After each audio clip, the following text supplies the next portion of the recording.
Bueno, vamos a dar comienzo a una nueva clase de la Cátedra Arquitectura 2C de la Facultad de Arquitectura y Urbanismo de la Universidad Nacional de Córdoba en Argentina. Seguimos con el tema de la casa individual entre medianeras, que pertenece al primer trabajo práctico del año. Hasta ahora hemos visto y hemos desarrollado el tema de la casa, la arquitectura doméstica, los nuevos modelos familiares. Hemos atacado el tema de la cultura disciplinar, es decir, las fuentes de las cuales abrevamos para avanzar sobre nuestra arquitectura, el lugar, luego el sitio de referencia, el espacio donde desarrollaremos nuestro proyecto, la normativa o las reglamentaciones vigentes que limitan y nos posibilitan producir nuestra arquitectura en los distintos lugares de la ciudad. Luego vimos el programa, analizamos las actividades, las áreas funcionales, los espacios necesarios, y de su evaluación llegamos a la conclusión de que necesitábamos una idea de partido que amalgamara todas estas vertientes, todas estas entradas al proyecto y nos permitiera reflexionar acerca del tema que nos tocaba resolver. En ese punto dijimos que era el diseñador, o sea, nosotros, ustedes, los estudiantes, los que debían hacer la síntesis de toda la cantidad de temas que confluían en el proyecto y así avanzar en la tarea de resolución del problema. Pero en todos esos puntos dijimos que faltaba un tema que requería un tratamiento especial. ¿Cuál era el tema de las tecnologías? Las tecnologías son el conjunto de conocimientos y técnicas que se aplican de manera ordenada para alcanzar un determinado objetivo o para satisfacer alguna necesidad. La palabra tecnología proviene de la unión de dos palabras griegas. Tecne, que es técnica y arte, y logía, que significa destreza sobre algo.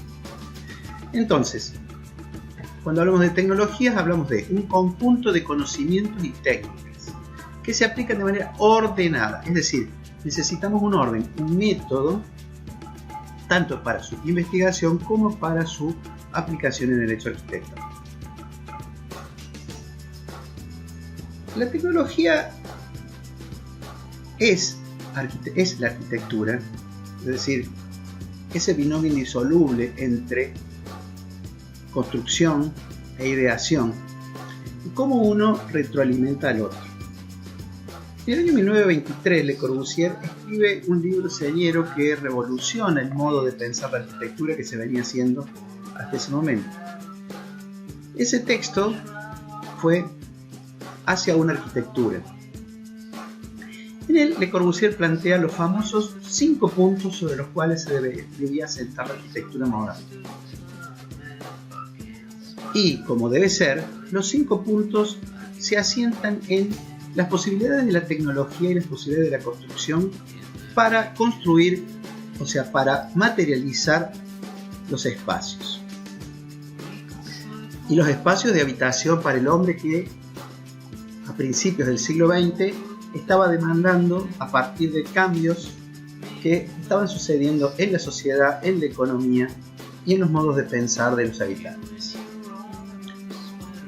El primer punto se designó los pilotis. ¿Qué son los pilotis? Los pilotis es el tránsito que existe entre la arquitectura de muros, de paredes que envuelven espacios, a una serie de columnas que reemplazarían las demandas de los muros para llevar las cargas hacia el suelo. Eso generaba la total apertura de la planta para la mayor cantidad de espacios posibles, que ya no debían estar circunscriptos por las envolventes laterales que actuaban a la manera de soportes verticales. El segundo punto es la planta libre. La planta libre es derivado de la construcción con pilotis, hace que al liberarnos de tener que superponer exactamente los muros de abajo, o sea, los muros de arriba sobre los muros de abajo, para transmitir las cargas, ya que las cargas se transmitirían por columnas, el muro pasa a ser un envolvente flexible que uno puede modificar y colocar a su antojo para lograr la más gran variedad de espacios posible. El tercer punto es la terraza jardín. La terraza jardín también es un derivado de la tecnología, ya que la utilización del hormigón armado le posibilitó a los arquitectos de principios del siglo XX la construcción de cubiertas planas. Hasta ese momento las cubiertas eran inclinadas para resolver las pendientes de la lluvia o la nieve, pero también para resolver las necesidades estructurales de los forjados de madera.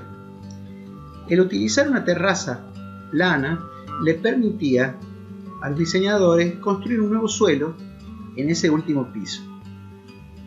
Aquella ganancia que le había posibilitado los pilotes, que era liberar el suelo, liberar de muros la planta baja, hacía que también se pudiera recuperar ese suelo en la altura a partir del concepto de la terraza jardín. El cuarto punto de la arquitectura moderna es la fachada libre. También es un derivado de la utilización de una estructura independiente. Es decir, al nosotros poder retraer la hilera de columnas de la línea de fachada, nos posibilita construir fachadas independientes de la necesidad portante. Es decir, la fachada pasa a ser un envolvente y no un elemento de soporte, como venía sucediendo con las construcciones de muros. Como veíamos, la fachada hasta ese momento era una fachada que estaba ritmada y perforada en función de las necesidades del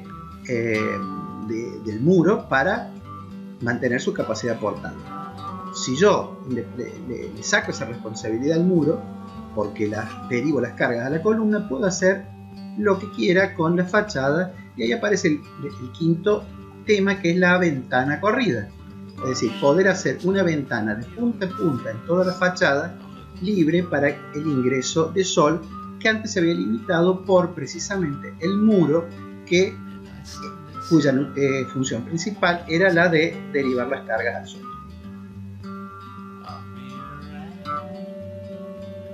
En ese punto es interesante esta reflexión del arquitecto Horacio Salemi, que dice que el hecho arquitectónico que es protagonista de la arquitectura es el hueco. El hueco que necesita paredes y techos constituirse en un espacio para que el hombre viva. Eso implica que, sobre todo en el techo, tengo material pesado o más o menos pesado que está sobre nuestras cabezas, y tengo que equilibrarlo para mantener el espacio, el hueco. La estrategia de cómo resuelvo esa realidad es la estrategia técnica de la estructura de la arquitectura. Es interesante, es una diapositiva de la primera clase teórica de las cátedras de estructura de la facultad. Y es paradójico que aún tengamos que decir que desde la materia digan, aquí se enseña arquitectura. La estructura no es algo distinto de la arquitectura. Cuando se separa la estructura de la arquitectura, comienzan los problemas. Sin estructura no hay arquitectura. Pareciera una perogrullada, pero en realidad históricamente se ha dado esta manera de enseñar arquitectura en las facultades, independizando o escindiendo el estudio de la arquitectura de los aspectos técnicos, cuando en realidad forman parte de una misma idea. La prueba está en los 5 puntos de la arquitectura moderna y cómo la visión tecnológica y estructural posibilitó la revolución del pensamiento en la arquitectura contemporánea. Hasta ahora nosotros hemos estado generando espacios, es decir, a la manera de Salemi, del texto de Salemi, hemos estado configurando huecos. Repasemos el texto de Salemi. Dice: el hecho arquitectónico que es protagonista de la arquitectura es el hueco. Cuando hablo del hueco, es el espacio habitable, es el espacio para que el hombre viva. Pero ese hueco, como tal, para que un espacio exista, necesita límites. Esos límites son las envolventes horizontales, las losas, los techos, y las envolventes y los elementos verticales que soportan esas losas, que pueden ser columnas o muros. Cuando nosotros definimos los espacios, estamos armando una colección de lugares habitables, estamos generando el vacío de la arquitectura. Es el espacio donde la gente va a desarrollar sus actividades. En estos ejemplos, que son trabajos de alumnos, se han hecho los primeros ensayos distribuyendo espacios habitables en las distintas áreas y en el lote que ha sido asignado por aquí. En este otro caso, lo mismo. Y se ha elaborado un modelo tridimensional que representa en el espacio las demandas del programa.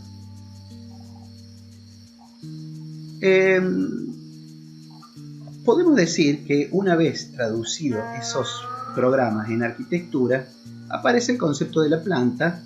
Y vamos a tomar como referencia esta planta, que es un ensayo en el lote que a ustedes les ha tocado trabajar, donde se dividió el lote, esta es la planta baja, en dos partes.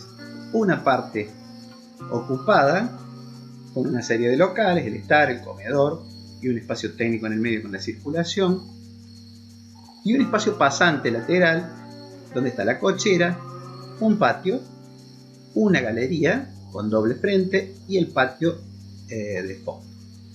En la planta alta, subiendo por la escalera, hay dos dormitorios, un vacío sobre el patio y una zona de servicios. Si lo vemos desde el punto de vista del código de color que veníamos utilizando, podemos decir que hay un estar diurno en planta baja con una serie de espacios intermedios, cubiertos y semicubiertos, un núcleo de circulación central al que se accede a una planta alta donde hay un dormitorio en suite y dos dormitorios. Los dos dormitorios orientados al norte y la suite con doble orientación. Sobre ambos extremos hay un espacio fuelle, como un espacio intermedio también en planta alta, que separa el interior y lo protege del exterior. Esa subdivisión, haciendo el proceso inverso del que venían utilizando ustedes como alumnos, puede decirse que este es el esquema espacial, funcional espacial, que se trabajó en esa planta. Ese esquema espacial, como vemos, son una serie de lugares que demandan un orden geométrico, así como dijimos que el desarrollo de la tecnología requería de un método y requería de una forma de organizar las distintas variables para poder generar resoluciones eficientes. El orden geométrico es el orden fundamental que nos va a ayudar a sistematizar las decisiones proyectuales en relación a la estructura. En este caso, como vemos, esos ejes nos organizan, nos alinean y nos permitirán apilar correctamente los distintos subsistemas en el espacio. Aquí tenemos la caja, que es la que vamos a estudiar, que es un estar diurno en planta baja, separado por un núcleo de servicios. En planta alta es el núcleo de servicios, distribuye dormitorios hacia el frente, suite hacia el fondo, núcleo de servicio general y espacios intermedios adelante y atrás de la vivienda que sirven como fuelle entre el exterior y el interior.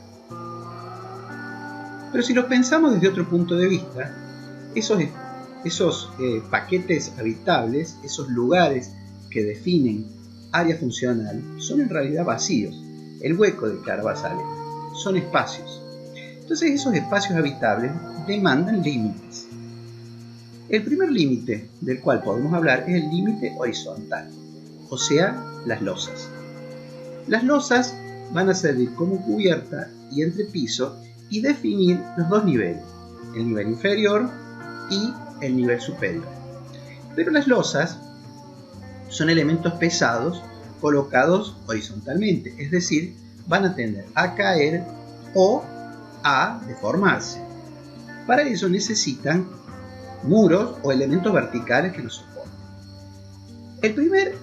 La primera tipología que vamos a ver ahora es la de una estructura de muros.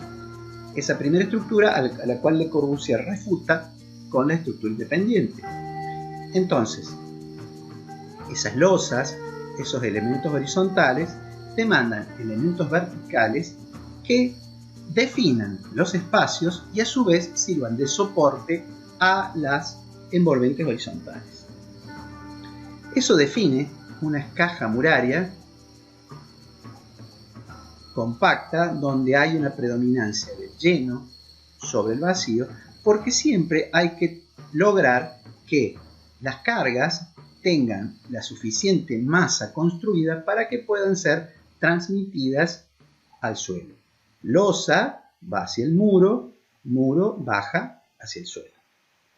Pero esa demanda de la estructura en relación a las cargas verticales debe complementarse con la aptitud de la estructura contra los para oponerse a los esfuerzos horizontales que eventualmente se vea someter.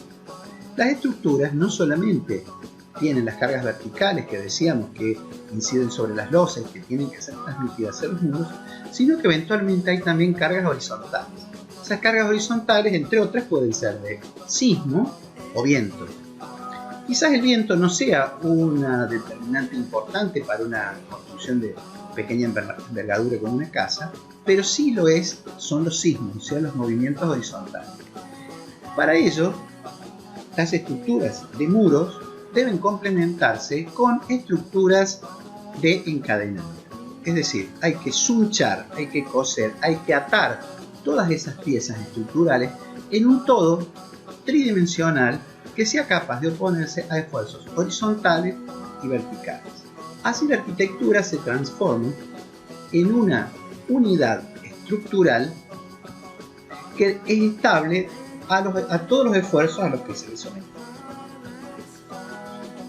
Ese tipo de arquitectura tiene sus expresiones, por ejemplo, en esta casa del 2005 en Chile, donde el concepto de arquitectura muraria es llevado al extremo y de una manera experimental, transformando el muro en un espacio grueso, tan grueso que se transforma en un espacio habitable. Es decir, esta es una construcción que tiene un muro de este espesor, ¿sí?, que alberga en su interior espacios habitables. Es decir, nosotros ingresamos, tenemos dormitorios, en esta planta tenemos comedor, living, y acá arriba una suite. Pero lo más interesante es que todo ese espacio que rodea genera una profundidad que le da una protección extra a la relación interior-exterior. Ese límite entre interior y exterior ya no es una fachada papel, un límite delgado, sino que pasa a tener cuerpo, tanto cuerpo que es capaz de albergar funciones en su interior. Aquí podemos verlo con mayor claridad el concepto, ¿no? Es decir, hay un muro espeso que bordea un espacio habitable interior. Quisiera acotar que cuando nosotros observamos y analizamos una estructura como esta hecha de muros portantes, tiene que haber una matriz geométrica que nos defina por dónde se producen las cargas y por dónde estas cargas son transmitidas al suelo. Más allá de lo aleatorio que parezca la ubicación de esos huecos, si uno los analiza con detenimiento, verá que hay como una relación vertical para permitir que las cargas, en definitiva, sean transmitidas como corresponde de losas a muros y de muros al suelo.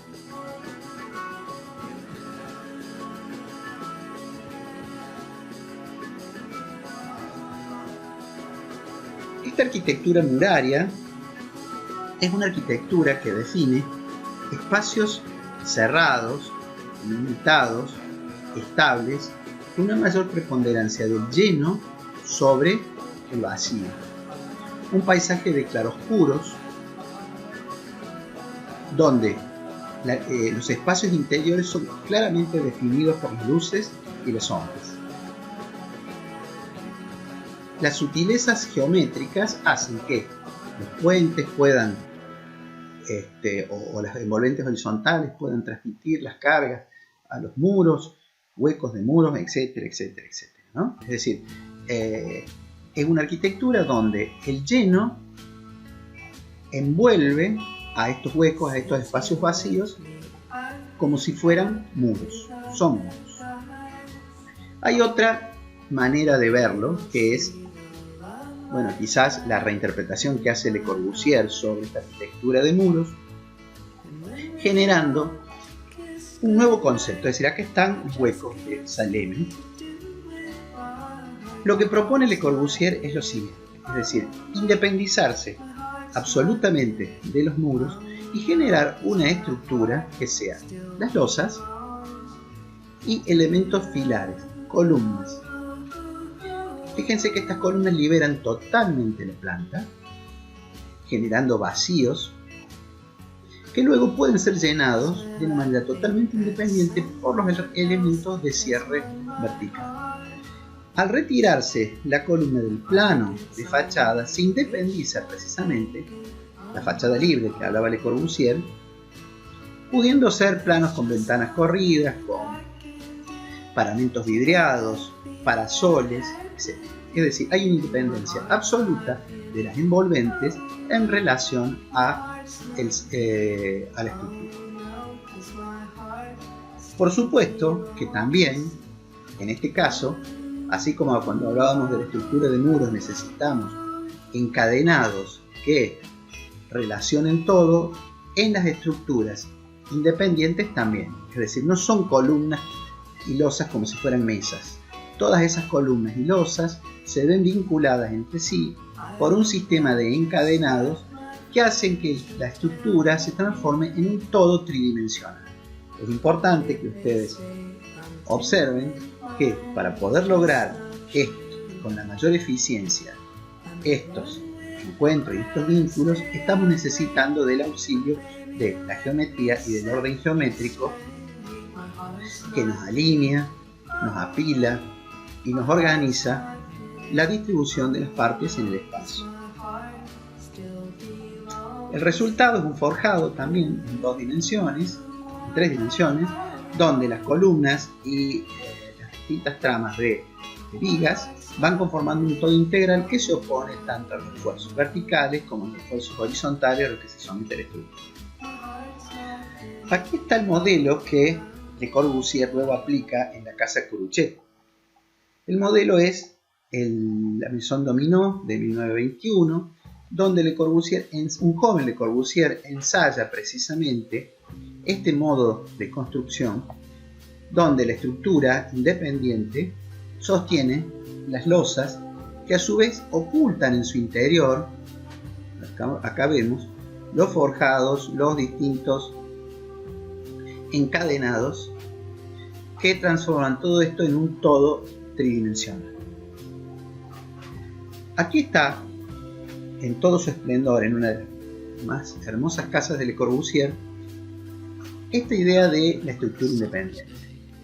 Ahí aparece, como ven claramente, una trama de columnas cilíndricas, una columna central, y fíjense que las columnas se separan del envolvente de la línea negra, del envolvente del frente y de las envolventes del fondo, y se expresan totalmente el ideario de los 5 puntos de la arquitectura moderna. Fíjense, los pilotes, la independencia del envolvente con respecto a la estructura, la fachada libre, la terraza jardín, la ventana corrida, y fíjense la idea de la planta libre. Obsérvese que la única continuidad que tenemos en vertical en todas estas plantas son las columnas, que son en definitiva las que van a ir sosteniendo las distintas losas.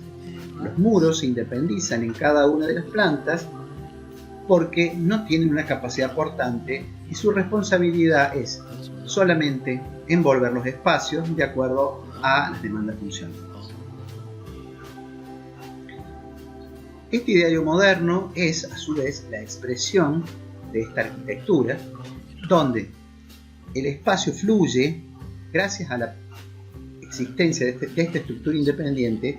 El espacio puede fluir desde adentro hacia afuera, puede fluir desde arriba hacia abajo y puede integrar magníficamente este espacio verde al interior a través de grandes ventanales, ya que todo este envolvente no tiene la responsabilidad de sostener las losas, sino que eso lo tienen las columnas y las vigas que están insertas dentro precisamente del plano horizontal.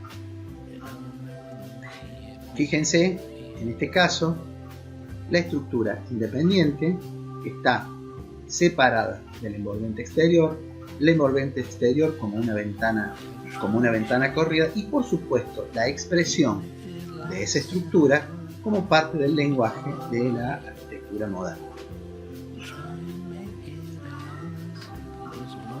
Dentro de esta línea de razonamiento se pueden hacer una serie de derivaciones y combinaciones. Y en este caso también incluir ideas de partido que sean reflexión en función del lugar y las demandas estructurales. En este caso, volvemos a trabajar sobre el modelo que hemos usado como caso de estudio y vemos que el modelo tiene una caja inferior, que era el estar diurno con la escalera y los servicios, y una planta superior con una caja que se apoya sobre esto, generando un vacío que podría ser atravesado desde la calle hasta el fondo. Como esta era una planta libre y se quería lograr la mayor flexibilidad posible en el plano cero, se propone una estructura de hormigón que sean sistemas de pórticos, 4 pórticos que van de borde a borde en las medianeras, pórticos de hormigón que liberan, generando patas, ¿no es cierto?, para que tengan estabilidad a los esfuerzos horizontales. En este sentido, generando pórticos de 2 niveles que permitan una apertura central absoluta sin elementos verticales de 7 metros aproximadamente de luz. En el otro sentido, estos 3 pórticos se vinculan con vigas, con 2 vigas altas en voladizo de hormigón armado. Sobre esas vigas y losas, sobre esas vigas y pórticos, se asientan las losas que arman un cuerpo superior que se apoya sobre esos pórticos inferiores, generando una planta baja completamente libre. Aquí está la estructura, es decir, los sistemas de los 4 pórticos, las losas que se apoyan sobre estos pórticos en este sentido, y los voladizos que arman los espacios intermedios. Entonces, gracias a este recurso uno puede lograr la idea de este cuerpo que flota sobre una planta baja libre. Los cerramientos laterales son muros no portantes, es decir, son muros de cierre, no tienen capacidad portante. La estructura propia de los pórticos es capaz de absorber todos los esfuerzos a los que se ve sometida este volumen. En ese sentido, una estructura de este tipo nos permite sostener un volumen sobre una planta baja relativamente libre. Todos estos recursos fueron utilizados por Le Corbusier en la casa Jordan a partir de la utilización de un envolvente continuo de hormigón armado y una combinatoria entre estructuras independientes y estructuras de hormigón, generando un lenguaje llamado brutalista que permitió ejecutar juegos volumétricos y texturales en una arquitectura descarnada, sin ningún tipo de aditamento más que el propio material de soporte, de sostén. La Casa Briscoe, que ya hemos estudiado, utiliza una estrategia similar. ¿Qué sucede? En la Casa Briscoe, Javier Corbalán deseaba un espacio de planta baja totalmente libre y flexible, que le permitiera tener una integridad total entre el patio y el frente de la casa a través del estar de diario. Acá estaba el estar de diario, este era un espacio intermedio y este era el patio. Entonces quería una planta sin ninguna interferencia. Entonces, ¿qué hace? Fíjese, genera un edificio puente que es una caja de hormigón que está sostenida por estos 4 pórticos de hormigón armado que cuelgan, fíjense que estas losas cuelgan de estos pórticos y le dan la posibilidad al arquitecto de tener una planta baja totalmente continua y libre. ¿Qué es esto? Todo este cuerpo está colgado por 4 pórticos en la parte superior que posibilitan esta apertura total y continuidad entre frente y fondo sin ningún tipo de soporte intermedio. Aquí está, desde otro punto de vista, la caja, que en realidad es hasta este punto, porque acá también la fachada cuelga de un primer pórtico, y todo este vacío genera también la posibilidad de tener el garage en subsuelo sin ningún tipo de apoyos. Entonces, cuando nosotros nos planteamos la idea de partido y pensamos en la tecnología, vamos viendo que siempre en la concepción de un proyecto arquitectónico es la tecnología la que posibilita la gestión de las viviendas.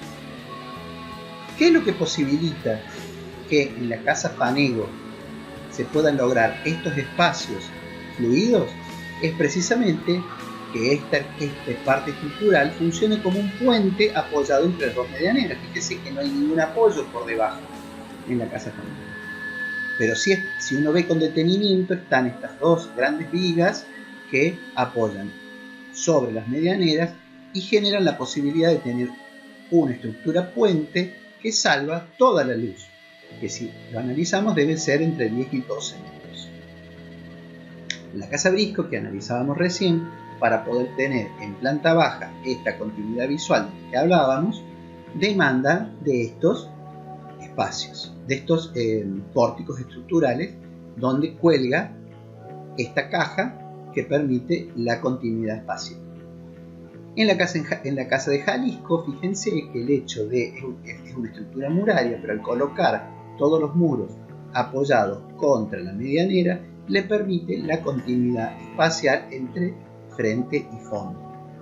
En la casa de ladrillos de Ventura Birsi, un complejo sistema, es también una arquitectura mixta, pero si uno analiza, hay órdenes geométricos subyacentes, obsérvese alineamientos de estas losas en vertical y de estos muros en horizontal, son los que permiten tener los elementos estructurales horizontales y verticales que sirven de soporte a la arquitectura. Eso, en definitiva, hace lo que Saleme llama la construcción y la posibilidad de tener los huecos arquitectónicos, ¿no? Es decir, todos estos espacios habitables poder ser constituidos y construidos a partir de las envolventes de arquitectura. Entonces, estamos en un momento, esta es la primera de una serie de clases que vamos a hacer sobre la tecnología. Estamos en la idea de partida o la idea de partido y lo vamos a mirar desde el lado de la tecnología. Bueno, finalmente el mensaje que queremos dejar es que la tecnología forma parte de la idea de partida de la arquitectura. Y en este momento del proceso es importante que nos hagamos las siguientes preguntas. ¿Hemos ordenado los espacios según ejes en X, en Y y en Z? ¿Cómo hemos dispuesto los cerramientos verticales y horizontales? O sea, ¿de qué manera hemos configurado los huecos, esos contenedores espaciales para el habitar? ¿Hemos definido los elementos portantes y no portantes de nuestro sistema? ¿Vamos a utilizar muros portantes, estructuras independientes, mixtas? ¿Hemos analizado la estabilidad del sistema a los esfuerzos horizontales y verticales? Bueno, esta es la primera de una serie de clases que vamos a dar en relación al tema de la tecnología. Es importante entonces esta idea de partida de la arquitectura haya sido completada con una reflexión con los criterios de ordenamiento de la planta, de la idea, en relación a los aspectos tecnológicos.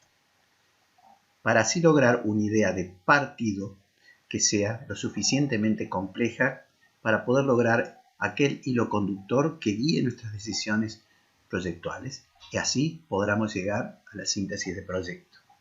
Muchas gracias.